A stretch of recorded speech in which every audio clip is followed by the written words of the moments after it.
Welcome back, everybody. Today we are going to be painting with browns. Again, for the third time in a row. This is not intentional, but hey, at least you get to see all the different ways you can use brown on your miniatures.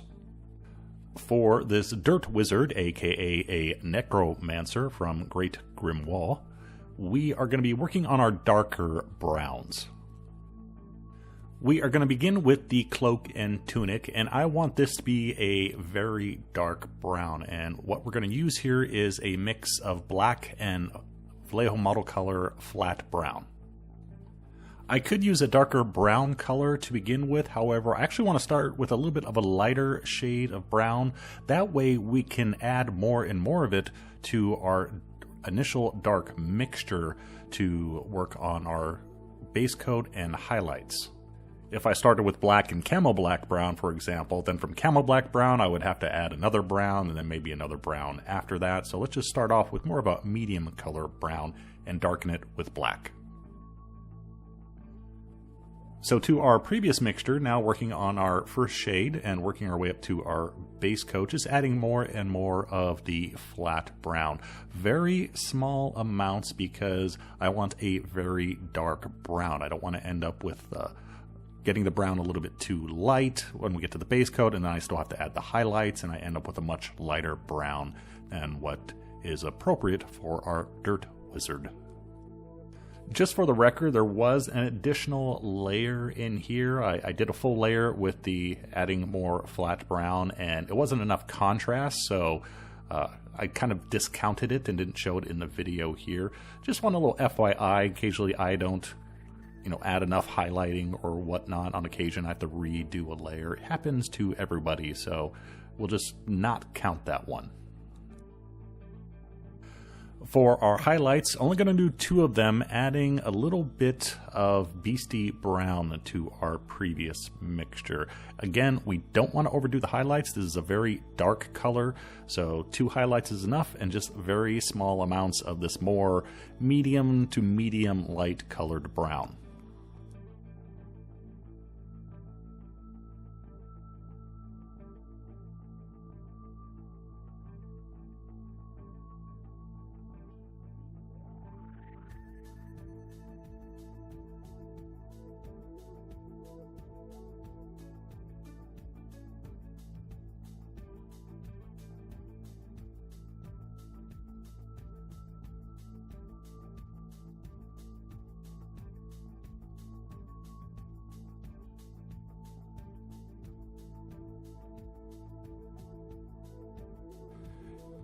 And now for something completely different, we are going to paint the same thing.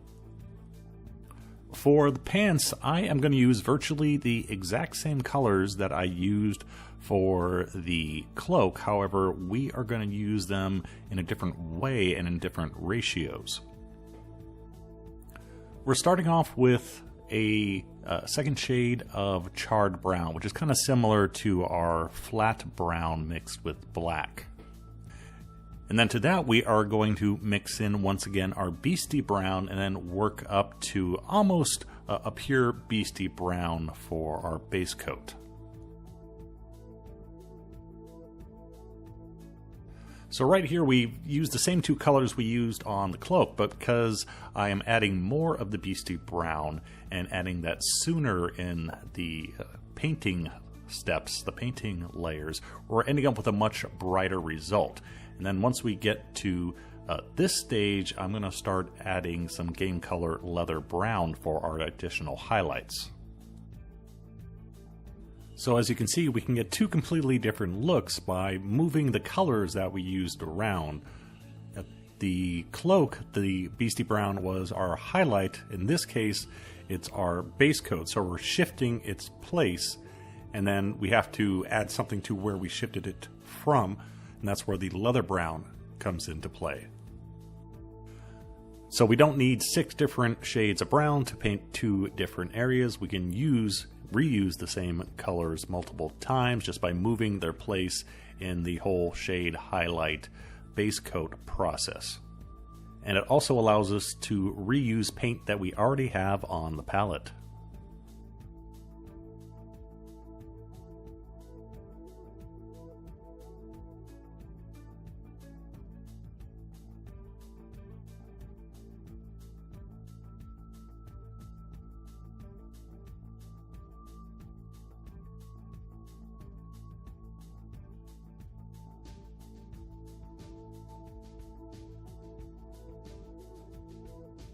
Next, we paint a not brown color. Yay! Because we have some subtle reds in our browns, decided to increase the amount of red in the miniature, going for the inside of the cloak using a mix of black and game color scarlet red. I'm leaving the previous very dark brown that was on the inside of the cloak, leaving that as our deepest shade layer. Just adding this mixture, and then on top of that I am using straight scarlet red for both the base coat and the highlight. Because reds are so transparent, it takes multiple layers for them to build up their true luxurious color. So by just adding multiple layers of the scarlet red, it becomes more red. So after, I'm not sure how many layers I use here in total, 4, 5, 6, who knows. The red became more intense, so I can use it to highlight itself. As a side note, clever viewers might notice his pants just changed color. That's because I went back and forth and changed some of the colors that I was using on this miniature, and then I edited the video to try to make it into a bit more of a logical sense. So if you see pants changing colors or something else change colors, just ignore it, but that's why. Onto boots and gloves, and I wanted this to be kind of black, but just a little hint of brown in this combination. So using a mix of black, shadow gray, and charred brown just for that hint of brown. And this is going over a second shade of straight black.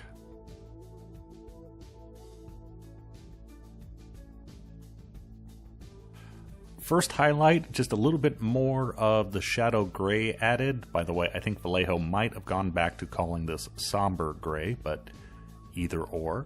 Just a little bit added, and this is one of my normal black highlights, by the way.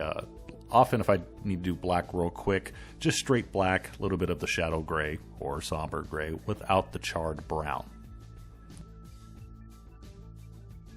And then for our second highlight, adding beige to the mix.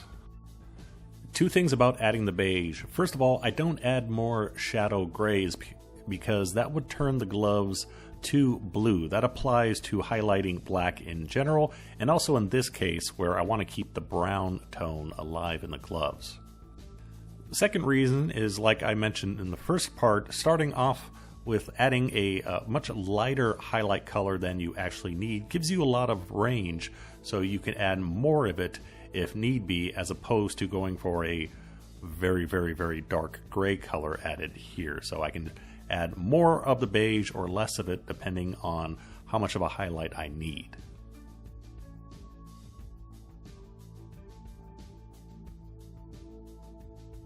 Next, my secret technique for painting books. Tip number 1, go dark. Ancient mystical tombs are not printed on typing paper from Staples. Do not paint books with white pages. You could go with beige, but I actually like going much, much darker. So I started off with a chocolate brown and khaki mixed, added a little bit more khaki to it for the base coat, and just a little bit of beige for the highlights. Not only does this darker color look better in scale, it fits better into our piece. We've used a lot of dark colors on this piece, so we should have a dark book as well.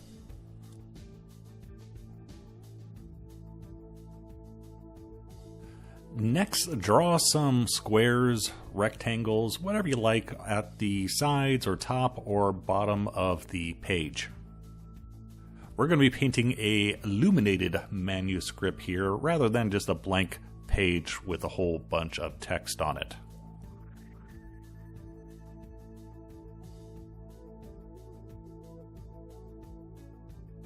And then on top of those squares or rectangles that we painted, we're going to put a few little dots or lines of another color. In this case, scarlet blood mixed with camo black brown.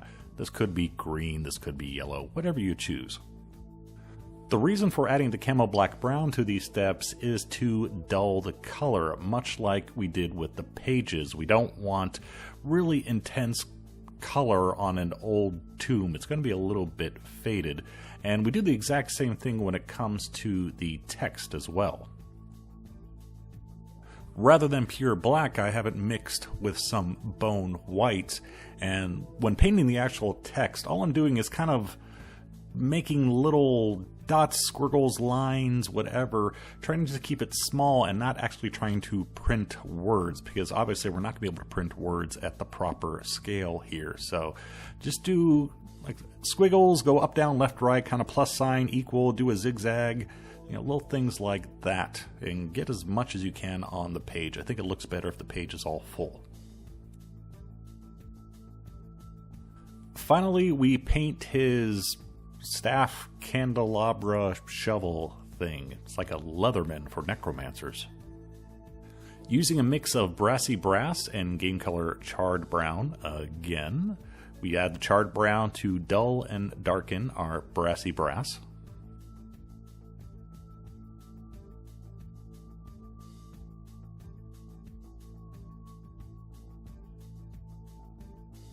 For shade, I gave it almost straight out of the bottle wash of game color brown ink. Normally I would leave the brassy brass charred brown, use that as the shade, and then work in some gold after hitting straight brassy brass. But in this case, keeping with the theme of our miniature, I wanted to keep this brass on the darker side.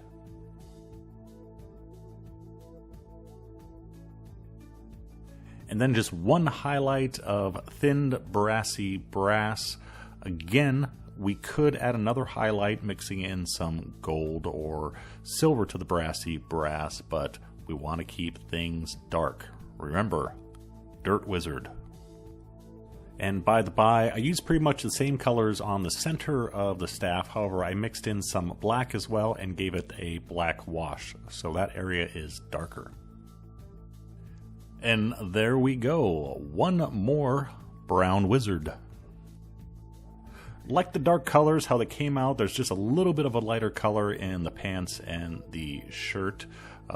Not too happy with the book. The pages are fine, but the green cover and that little book insert, whatever you call that thing, to hold your page, a little bit too bright, to be honest. I may go back and darken those up a little bit.